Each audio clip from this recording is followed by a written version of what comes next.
The Tar Heels want to prove they fixed last Saturday's defensive issues. They've got an immediate opportunity to do so. Gotta shut down Wake Forest's Juke Harris. This is Tyler Hansbrough, and you're listening to Locked On Tar Heels. You are Locked On Tar Heels, your daily podcast on the UNC Tar Heels. Part of the Locked On Podcast Network, your team every day. Hey there, it's Friday, January 9th, 2026. Welcome into the Locked On Tar Heels podcast, the only daily North Carolina show out there. I'm your host, Isaac Schade.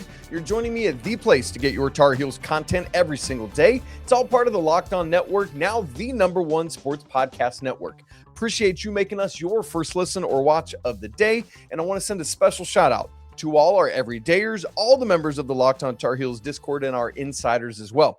This episode is brought to you by FanDuel. Before tip-off tonight, check the FanDuel app and see what's dropping during NBA Happy Hour. That's every Friday from 6 to 7:30 p.m. Eastern.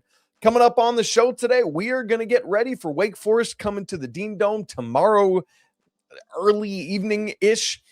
Carolina got another opportunity to try to shut down an opposing team's best player, another guard. It's Juke Harris. How are they going to do so? Going to be interesting to see. We'll have the Four Corners preview where we get ready for this game, looking at what's going to happen with Carolina's guard situation, a big strength for Carolina against a weakness for Wake, much more. We'll get to know the Demon Deacons, their personnel, what they've done this season, my game predictions, and all that, plus the weekend whip around coming at you as well. I'm recording this immediately after finishing the epic Ole Miss Miami semifinal game. Holy where are you at? You cheering for ACC, or were you like, nah, down with Miami? I was cheering for ACC as long as we're still in it. As long as we're still in the ACC, I'm all in. So way to go. Prove the haters wrong. Let's keep going. And now Miami's got a home game against either Indiana or Oregon for the national championship. Crazy stuff. All right, here we go. Carolina, Wake Forest. The biggest takeaway, the biggest thing to be watching for from it. What was the issue last Saturday? Defense. And the name and face to put on that was Boopy Miller running amok. Carolina could not contain him at all. From a scoring standpoint to an assisting standpoint, when they would try to force the ball out of his hands, he would just go score. When they would try to play off him a little bit, he would get plays made for, it was just wild. Well, now the Tar Heels have an immediate opportunity to see what they've learned over the course of this week off and practice, because Juke Harris comes to town, averaging right about the same points per game as Boopy Miller at 19.9. This dude has 6 20-point games this season. He's been over 25 4 times.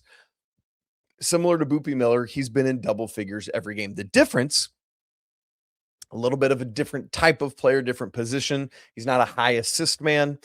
He plays the 3 for them, is bigger at 6'7". Boopy's smaller at 6 foot. And so, yeah, he's different. I'm curious to see, obviously, Seth had the main defensive assignment on Boopy Miller.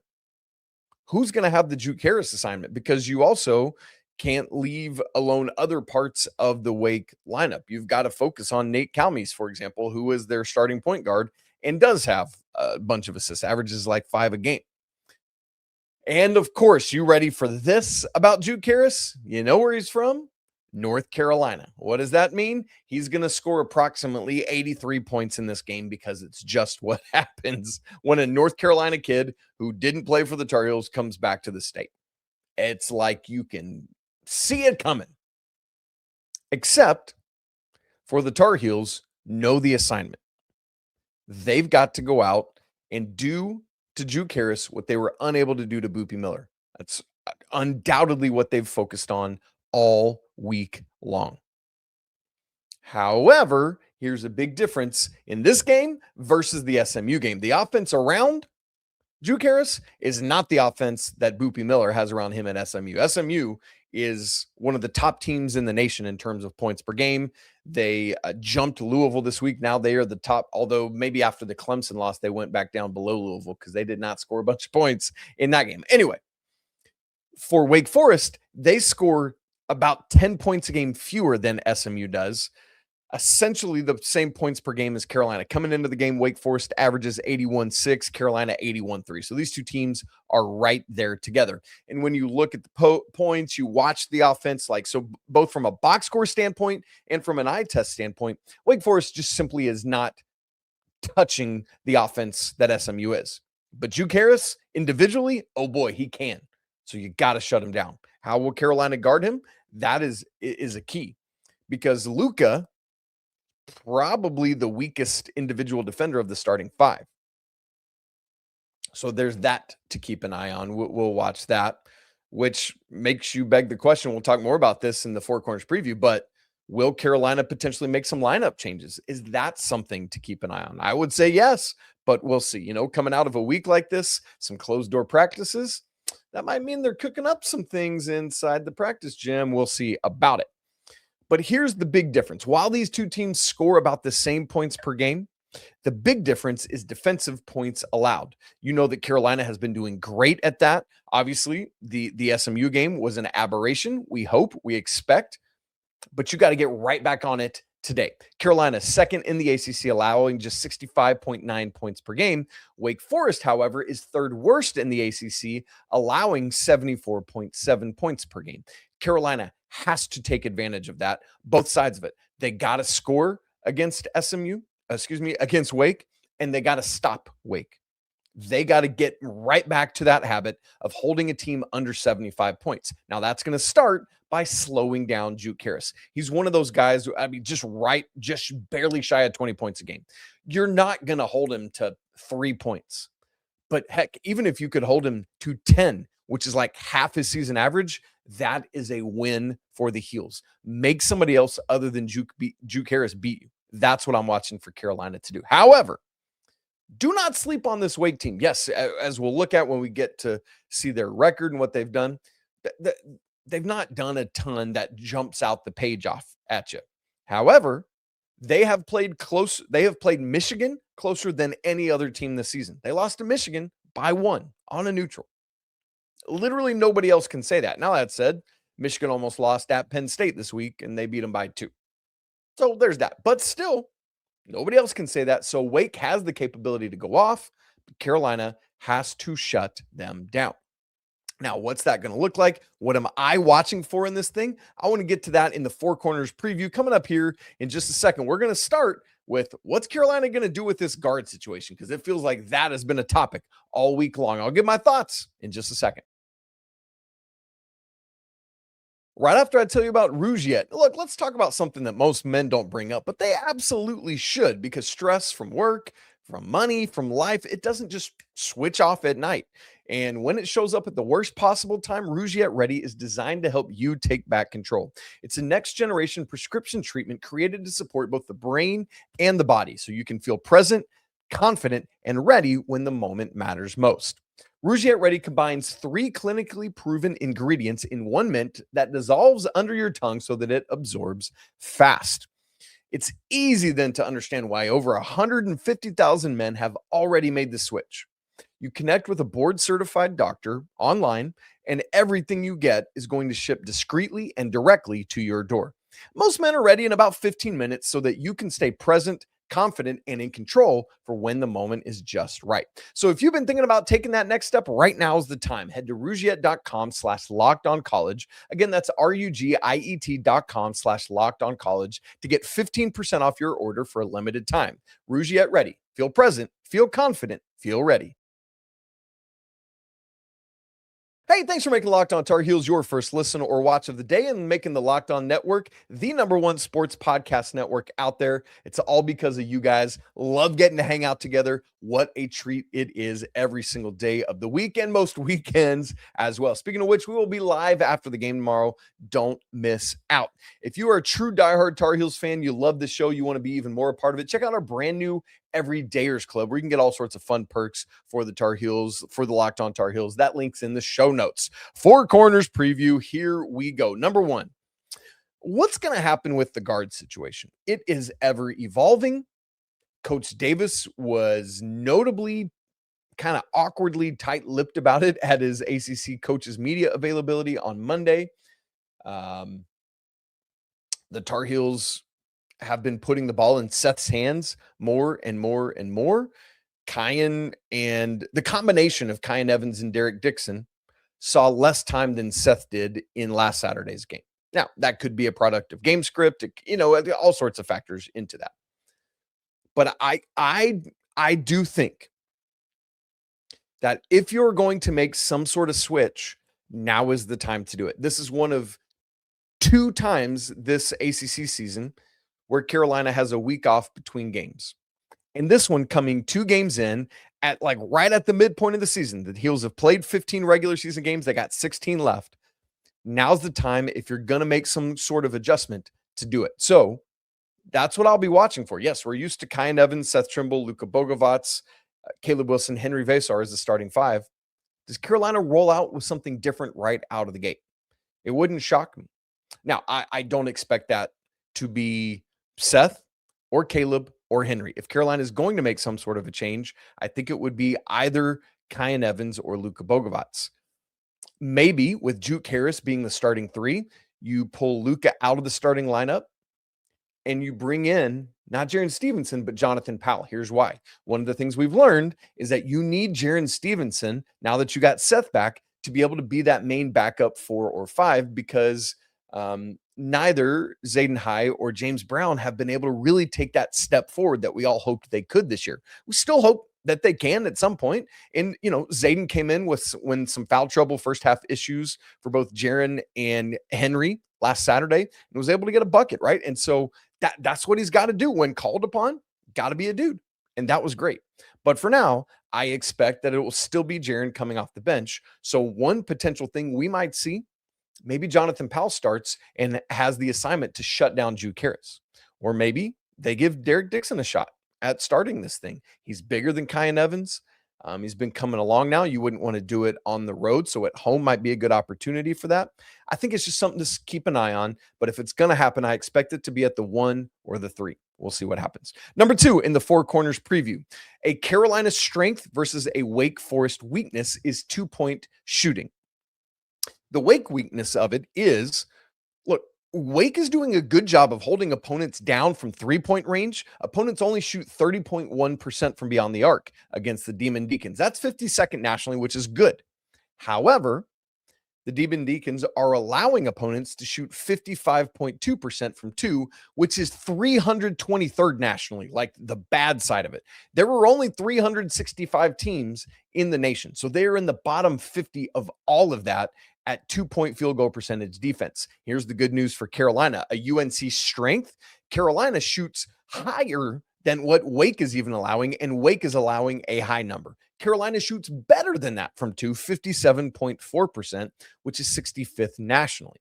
So there is that. Now, here's the anomaly. You know how I've been saying I would love for Carolina to take fewer 3s and take more 2s. Part of that is because as good as Carolina is from inside the arc, they need to take more attempts. They were only 231st in the nation at 2-point attempts, 34.4.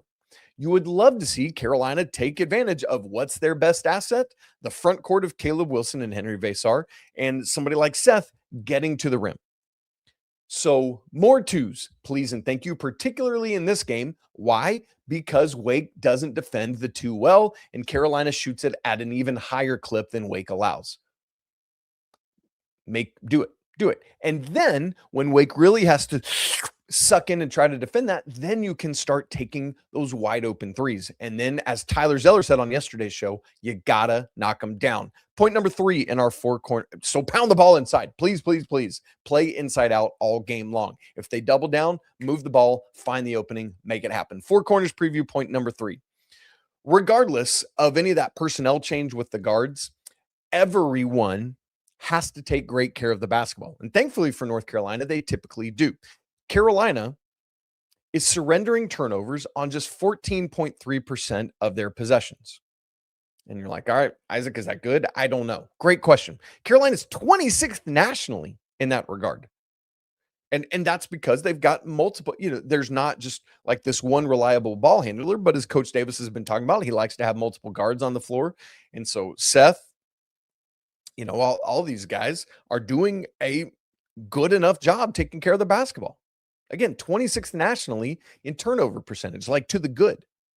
And so you want to see that, but here's why I bring it up.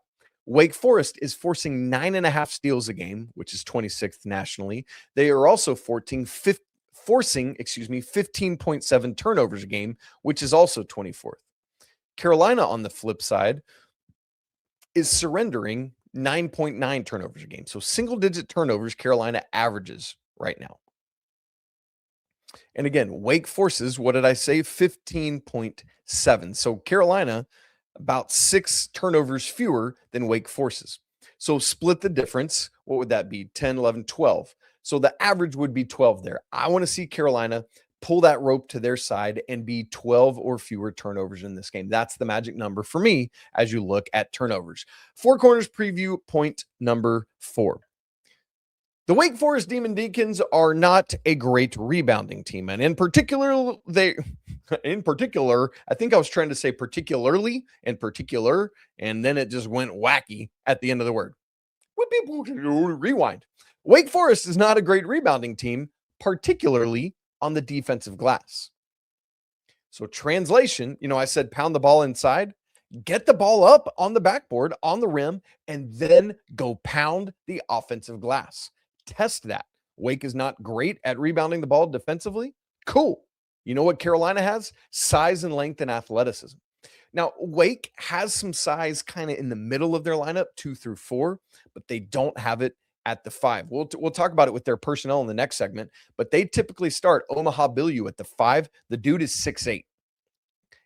When Jarin Stevenson was starting, Carolina was taller at 3 than they were at 5. I mean, what are we doing? Now, Billieu, for the first time all season, didn't start their last game, and they did start a 6'10" big. So, we'll see what happens when the starting lineups come out tomorrow on Saturday. But keep in mind, Wake, not great on the defensive glass. Carolina has a good offensive rebounding percentage. It's not elite, but good enough that they should be able to take advantage of Wake's not as strong defensive rebounding and go and get all of those second chance opportunities. Think of the best Roy Williams teams. What were they great at? Even when they weren't shooting well, man, they would just get it up and go pound the offensive glass and have an offensive rebounding percentage of 40 plus. And they would have so many second chance points. That's what needs to happen here. Hopefully it's a great shooting day and there aren't many offensive rebounds available. That would be ideal. But if not, we know the path to it, and that's what I want to see. All right, we've talked about Wake Forest personnel, who they are a little bit. I'd like to let you get to know them even a little better. We'll make predictions for this game. I'm going to make my pick for the Indiana-Oregon game tonight as well. I'd love to hear your picks for that. Then we'll have the weekend whip around as well. Things starting to pick back up with winter and spring sports, so I'll let you know what else is going on in Carolina athletics. All of that coming up in just a second. Right after I tell you about FanDuel. Look, y'all, Fridays already feel different during basketball season, but FanDuel is making them even better. And that's tonight, every Friday night before the games tip off. FanDuel is giving fans a brand new way to kick off the weekend with NBA Happy Hour. It's your official pregame, a limited time window where special offers drop right inside the app before the action starts. Boosts, bonuses, other surprises as well. This is happening every Friday from 6 to 7:30 p.m. Eastern time, and that's going to be now appointment viewing for you, NBA Happy Hour. Plus, the timing is perfect. It's right before the games, right before the weekend starts. It adds extra energy to that Friday night basketball without having to overthink it. I mentioned that Indiana-Oregon game. I know usually we try to find a Carolina line or something, but I thought it'd be fun to do the CFP game for tonight.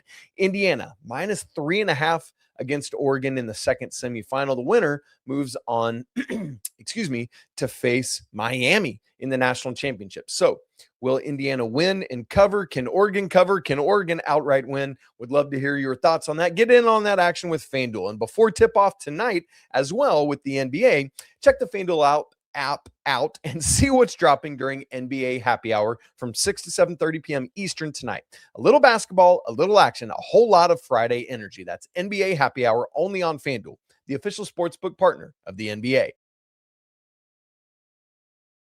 Let's get to know Wake Forest. Let's get set for this game. Thankfully, I joked with Tyler Zeller yesterday on the show. No Tim Duncan, no Chris Paul walking through that door. Thank goodness. But Wake's always going to come to play. You remember in football this year, they showed up, they were ready to bring it to North Carolina, and the Tar Heels were not ready for that kind of rivalry energy. I hope the basketball team has learned a lesson from what the football team experienced, because that's what Steve Forbes and his crew is bringing tonight. Tomorrow night, Saturday, January 10th at the Dean Smith Center, 6 Eastern on ACC Network. And let me plug this. Right after the game is going to be a new documentary from ACC Network and ESPN about the 1993 National Championship team. We're number 1, 1993 North Carolina Tar Heels. Here's what's cool. ESPN reached out to me to see if I would do an interview with the producer, the director of the documentary. So I recorded that, I'm recording as you listen to or watch this at some point on Friday. I'm going to have it come out on Saturday morning, so you can watch that in the lead up to or listen to that in the lead up to the game and in preparation for watching the documentary after the game on Saturday. Really cool stuff. I hope you will make time to check that out.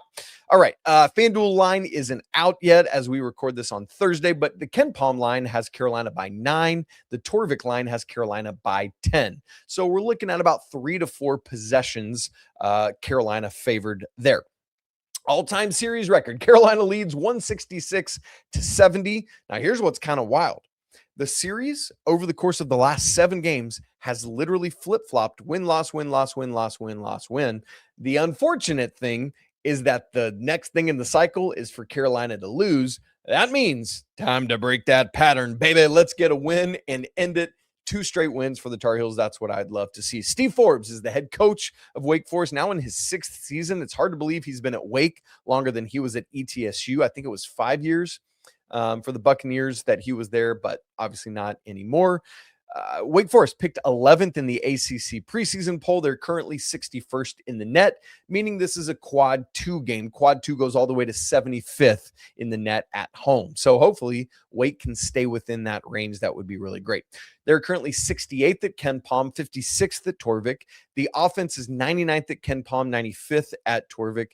The defense is 51 at KenPom, 48 at Torvik. So that pretty commensurate with all of that in the 50s to 60s with the overall ranking, high 90s in the offensive rating, and like right around 50 in the defensive rating is where Wake is coming in. So overall, they're 10-6 on the season, 1-2 in ACC play. Their best non-con wins were Memphis and West Virginia, and then everybody else they beat was outside the top 200 at KenPom. Their one ACC win so far is at home against Virginia Tech. Their losses in non-con play, there were 4 of them. Michigan, we mentioned that earlier, but just by 1 to Texas Tech, to Oklahoma, and then Vandy, which that loss looks better day after day after day. Holy cow, Vandy is on a roll. It's so tough, man. I'm so happy for Tyler Nickel and Jalen Washington, but dang it. Think how good Tyler Nickel would be on this team. Think how good Jalen Washington would be as the backup 5 for the Heels. They've also got a kid, Tyler Tanner is his name. He's number 3. He's got hair just like Elliot Cadeau's, and every time I watch Vandy play, I'm like, Elliot? No, he plays for Michigan. His nuance, he looks so much like the way Elliot kind of carries himself. It's wild to me. Anyway, so Michigan, Texas Tech, OU, and Vandy, their 2 ACC losses are at NC State and then at home to Miami in their most recent game. That was Wednesday night. They lost by 4, kind of a back and forth affair. Miami, who, by the way, is playing what? They're like 14-2, 2-0 in ACC play. First year of Jay Lucas, crazy stuff there. But so Wake coming off a loss, just like the Tar Heels are. Somebody's going to be on a 2-game losing streak when Saturday night is over. The usual starters for the Demon Deacons: Nate Kalmis at the 1. He's 6'2", 181, 5 assists a game to lead the team. Miles Colvin, the Purdue transfer, is at the 2. He's 6'5", 212. Juke Harris, we've been talking about him all show long, is at the 3. Again, he's 6'7", 200. By far their leading scorer at 19.9. Colvin is the next at 13.3. So a big gap, a big chasm between the first and second leading scorer. So again, that's why I'm saying, don't let Juke Harris beat you. Force somebody else to do it. Juke is also their leading rebounder from the small forward position at 6.3 per. Trayvon Spillers is the starting 4, 6'7", 215 for him. And then, as I said, Omaha Billieu has started every game of the season until that game at home on Wednesday evening, where he came off the bench. Cooper Schweiger started in his place, who, as I alluded to earlier, has that size advantage. And so maybe against a bigger Carolina front court, they might go with that again. So that'll be something to watch. Who starts at the 5 for Wake tomorrow night? The depth, if it's not Bill U, then Schweiger would be big part of that depth. But Makai Mason is actually in the top 5 of minute getters for this team. So he doesn't start, but he's top 5 in terms of minutes. He's 6'5", 202. And then the other two guys that get the most burn are Marcus Marion, 6'9", 220, and Sebastian Akins at 6'2", 175, helping out in the backcourt. My ultimate prediction for this thing is Carolina by 10. I'm going to be kind of right in line with where Ken Palm and Torvik were. 80-70 is my prediction for this game. Carolina gets back to holding their opponent under 75, hits that 80-point mark, and things look better. Now, here's the thing to remember. Just because Carolina has been working hard doesn't mean they're going to come into this game and absolutely blow the doors off Wake. It's conference play. It's a familiar opponent, although the personnel's not all that familiar in the transfer portal age. But when you know each other, so like a win is a win is a win in conference play. So that's what you're looking for, whether it's by 1 or 50, we will take it.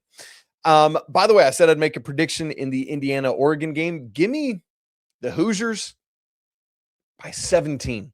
I just think that team is so good, man. It's so fun to watch. Okay, quick weekend whip around. Women's basketball back in action after some time off. They're 13-4 overall, 2-2 in the ACC play. Not the start they're hoping for. Obviously, they had that loss to Stanford at home.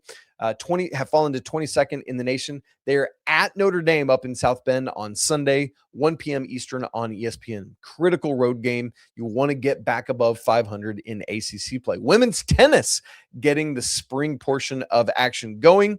Brand new rankings just came out this week. Heels are 3rd in the nation, behind just Georgia and Texas A&M.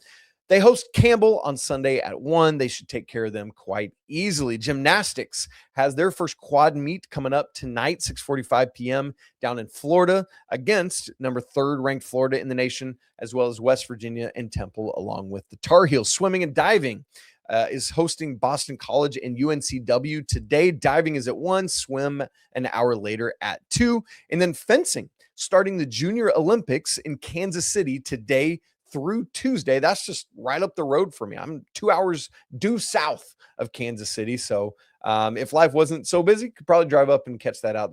I've never been to a fencing match, but it always looks cool. I don't really know what's going on, but it's neat. All right, you guys, as I said, please make plans to join me post-game tomorrow. After the game, we'll be live on YouTube, win or lose, therapy session or a party, we'll see. Also, don't forget my bonus episode coming out tomorrow with the producer, director of We're Number One, the 1993 North Carolina Tar Heels. Going to be great stuff there. If you haven't subscribed to the show, video and audio, do that right now so you don't miss a second. If you want to make sure to get notified when we're going live on YouTube, hit that bell notification on YouTube as well. If you haven't checked out the new Everydayer Club, do that. That link's in the show notes, as is the link for the Locked On Tar Heels Discord. You guys, it's always a great day to be a Tar Heel. So excited to see how the Tar Heels respond tomorrow after that SMU loss and a week off where you just got to sit and stew in it. That had to be so frustrating. And you know they're anxious to get back out on the floor and prove that they are who we thought they were. We'll see what happens tomorrow at 6 p.m. Eastern on ACC Network. But until then, peace.